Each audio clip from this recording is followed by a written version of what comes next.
Hi guys, so I'm just going to quickly show you how to change the coolant in your Yamaha WR125.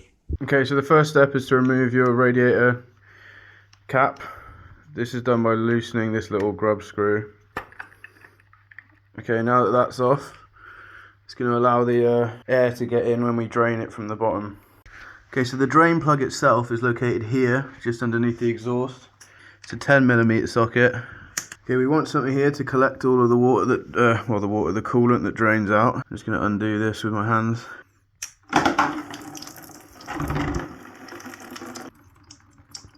After you've done that, you want to remove the rear side panel here to expose your overflow tank. Pay no attention to how muddy this is, please. That's a simple case of just removing these two 10mm bolts. Okay, once your overflow reservoir is removed, you just want to pull off this rubber cap. There's a breather in there, but we're going to leave it. Drain that. Now that we've drained all the fluid from our bike, we're going to pour some of the new fluid in while the plug is still open.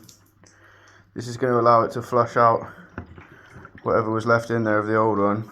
You can see that's now coming out the colour of our new fluid, so that's enough for that. Once our drain plug is done up snug again, we're going to fill the radiator with the new fluid. Now that it's filled up to the overflow, put your cap on without doing up the grub screw, and then you want to fill this till it's back between the low and the full.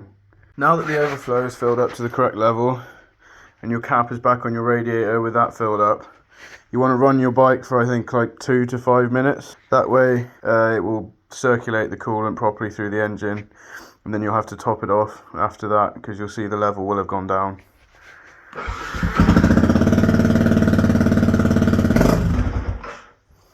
Okay, now that the bike has run for a little while, you want to remove the radiator cap again. Now you should never ever do this when the engine is hot. I'm doing it because the engine hasn't got up to temperature properly.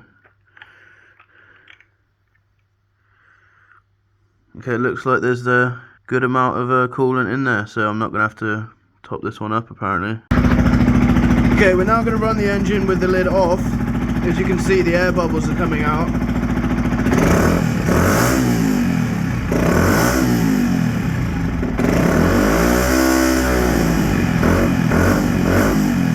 Well, as you can see, after doing that, it's gone down a tiny bit, so I'll just top it off, put the cap on, and then keep an eye on it for the next couple of rides. And there we have it. That is how to change the coolant on your Yamaha WR.